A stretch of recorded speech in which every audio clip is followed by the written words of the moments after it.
Hello everyone, and welcome to my full spoiler review of Zack Snyder's Justice League. This long-awaited reversion of the DC Comics adaptation's definitive version of the film, so let's open it up. The film is divided into several segments, and we're going to be looking at all of them, so let's get started.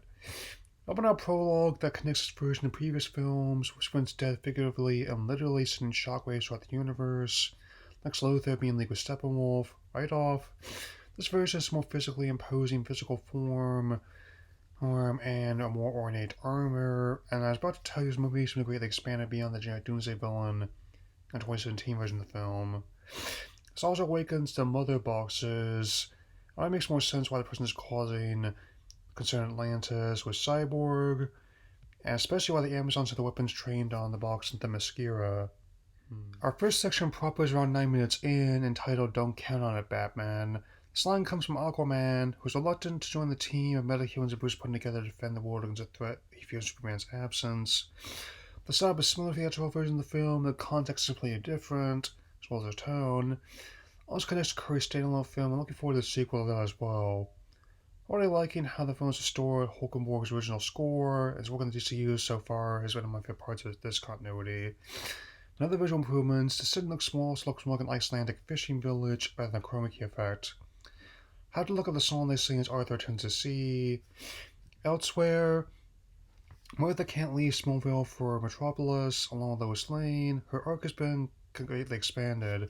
Explain over the course of this review, and the Return of Superman coming with the story the arc considerably.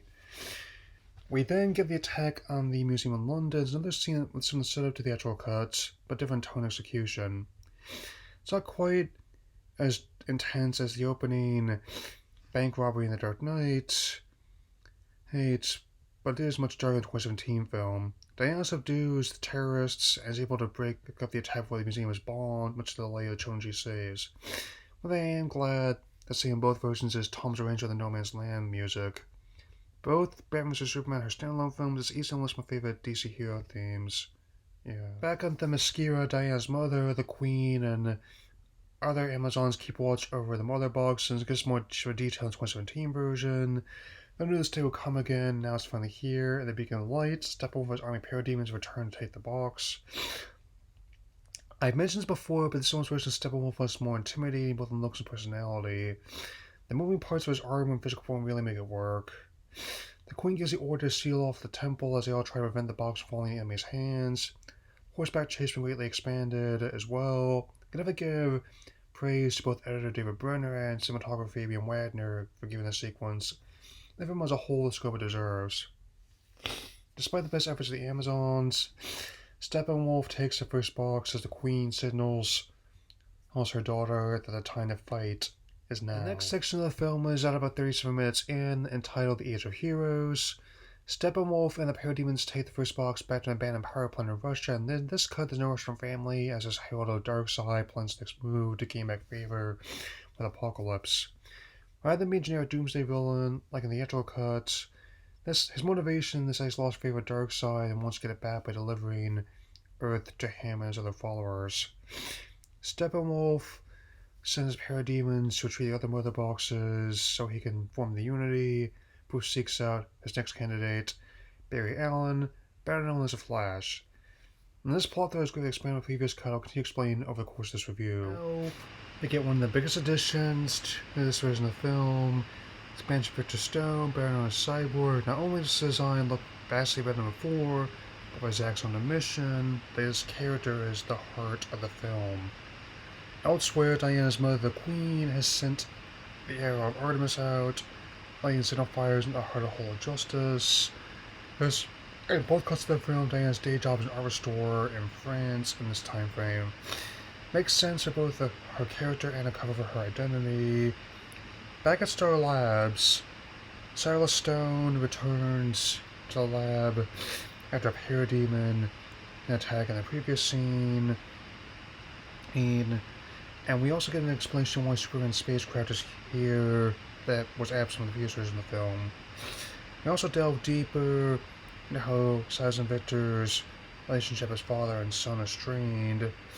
Meanwhile, Diana sees carving the Unity of the Hall of Justice, showing a clear and almost wondering what could happen and should have fallen in the wrong hands.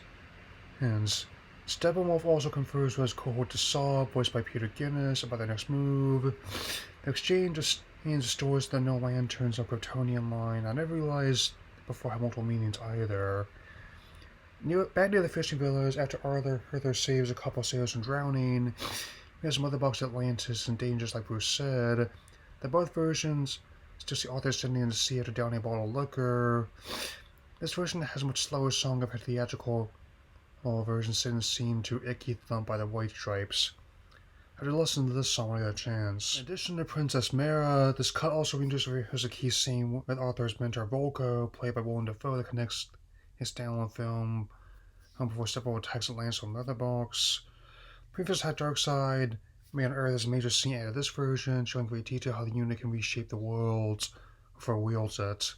More on that later. So Diana tells the story to Bruce. One thing is clear, the time to play is now, and the age of heroes has come again. The next section of the film is at 68 minutes in, called Beloved Mother, Beloved Son. Our phrase multiple meanings in this film. We see Barry Allen take a part-time job at a pet stain service, and reintroduction of key seamless lover Iris West, played by Kiersey Clemens. Witnessing a stage a great demonstration of his powers and his character, resulting in rescuing Iris from a car crash into a meet cute. I'll explain more later. The Barry storyline, along with the upcoming standalone film, aren't directly adapting Flashpoint. Elements from the story arc have clearly influenced the version of the character and contributed to the meme of him messing with timelines. Bottom line, Barry's father's in jail, and Barry's starting criminal justice. They know there's something better, and Bruce arrives to recruit Barry for what lies ahead. As for what comes next, let's just say there's more to the Flash in this version than the rescuing the Mushroom family and quipping. Elsewhere, Martha Kent comes to visit Lois Lane. There's no tabloid show gossip about the parademons in this time. Just a simple but effective scene of bonding over the mutual loss of a loved one. Given the circumstances on and off screen, is especially powerful. And another flashback restored in this cut, though Victor is college age rather than the high school age, like typically is, especially when reinstated. He was a promising future as a football star and potentially playing professionally, but he was involved in a car accident that killed his mother and caused him to lose most of his body. He was sustained by the mother box at great cost. His audio logs, his father left him definitely important later. His alliance with the others is also an easy one, given the nature of his origin story and how it relates to the mother box. As far as the sides also looks to Ryan Choi, player Ryan Zhang. Back in Gotham City, we were introduced to this one's version of Commissioner Gordon, played by J.K. Simmons, as Silas is kidnapped along with other people who know about the mother box. Steppenwolf for his forces attack Atlantis for a second mother box. This kind of vastly improved version of scenes. It's not much clearer to see the action. It looks more cinematic than just a game going back for Atlantis. After Steppenwolf secures a second mother box, our next section is around 110 minutes in, entitled Change Machine. As explained by Cyborg, that's the true nature of the mother box, the ability to fundamentally reshape matter. Even one's familiar with artifacts like me, the explanation does flesh out the unity more.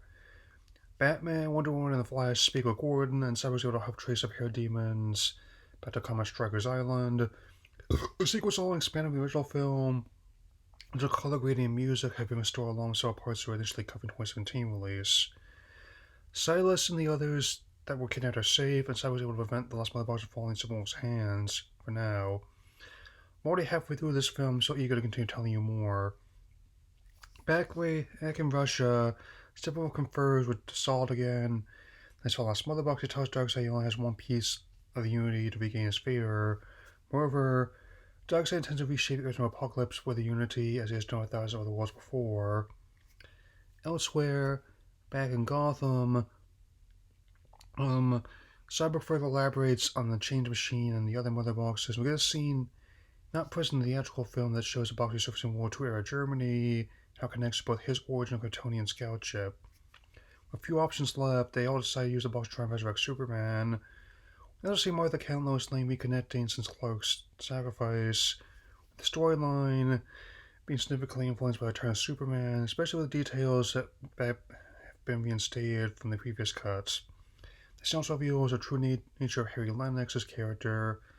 Calvin Swanwick is really John Jones, the Martian Manhunter. The original plan was to unite the Seven.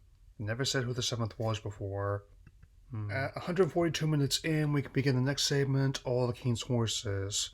Though both versions see the other metahumans exhume Clark to resurrect him, the tone is completely different in the 2017 version. Moreover, the actual procedure at Star Labs can expand significantly at the scout ship. The one constant is that everyone only has one shot reviving Clark, and the ensuing fight on the surface has been recut to be close to what was originally intended. Cyborgs who probably move on to police officers also been restored. Now comes a key scene that's been restored, the Fate of Style of Stone. On the theatrical cut, Steppenwolf simply took the box and Silas left the film without explanation. That's very much not the case this time. Here, much like the actor sacrificed in T2, Silas tries to use a particle beam to destroy the box, disintegrating himself in the process. Similarities to Dr. Manhattan have not been lost on the fans or the crew. Steppenwolf takes the last mother box, leading us to our next segment 173 minutes in, something darker. Silas also used his last moments to mark the box with a heat signature, and as Booth goes with there to trace it, Clark reconciles with Lois and his adopted mother Martha. Now as a team ready for a final confrontation with Steppenwolf, Steppenwolf also decides to use Unity to reshape Apocalypse for himself. Before Clark rejoins the fight, we also get the introduction of Lois accepting Clark's marriage proposal. Another key element returns from his storyline, and please some add it back in. We also finally get to see Clark put on the black suit used in previous promos and merchandise. Not a moment too soon Steppenwolf activates the Unity. Is Elvis thankful to see Superman back in action. With him remarking on the matter, let's hope you're not too late. The whole final battle has been a significant upgrade from a previous cut, with the original color grading and Tom Holcombe's music being elements that are most notably welcome. Superman Steppenwolf benefit the most character-wise from the upgraded visuals, the former no longer looking more plastic than his action figure, and the latter looking less like he got lost in the way to Injustice Gods Among Us.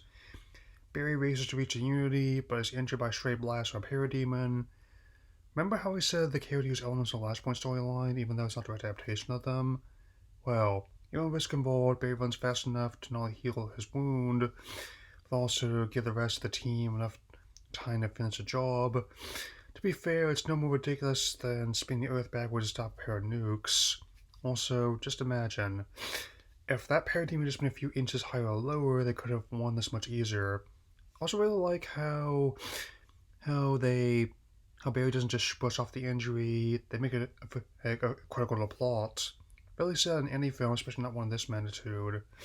The Unity is disconnected by Cyborg Superman, Steppenwolf was killed by Aquaman and Wonder Woman, and Darkseid now knows Age of Heroes has returned, and everything has changed. And get an epilogue at 214 minutes in, I followed that twice over, another face multiple meanings in this film. Cyborg is able to reassemble the tape player, and the title of this epilogue comes from Silas giving parting words of victory in the tape. Arthur goes to reconnect with his father, and Ryan tries to control of Star Labs. Barry's able to get a job at a crime lab, and yes, the scene of Bruce buying back the campfire and the bank is still there. Cyborg flies off, Gordon lights a bad signal, and Diana reflects on the events that have transpired the whole of Justice. The scene of Deathstroke conferring with a recently escaped Lex Luthor is still there, and if you ever make a spin-off of Legion of Doom, I would see it. This also features a new nightmare sequence with Jared Leto praising his role as a Joker. The makeup and personality are much more subdued in this potential timeline. If they want to use his original character more, it's basically a good blueprint. Even Leto and Ayer admitted that in hindsight, they may have gone a bit far in places. They close on Bruce confirming Martian Manhunter to prepare for what's next and his dedication for Autumn. This is easily the definitive film version of Justice League, which is something I can say easily having watched both cuts again to do this review. The bulk of DC's content was one of the major motivators to start streaming HBO Max for me, and this film closed the deal. It's a movie I really love in its own right, and spectacular achievement for DC on film. Whatever comes next for the series, and this continuity in particular may be uncertain, but if I made more films and altered cuts in this fashion, I would definitely watch them. My final rating is 4 out of 4. Thank you for giving me the opportunity to share my thoughts with you all, and there will be more soon.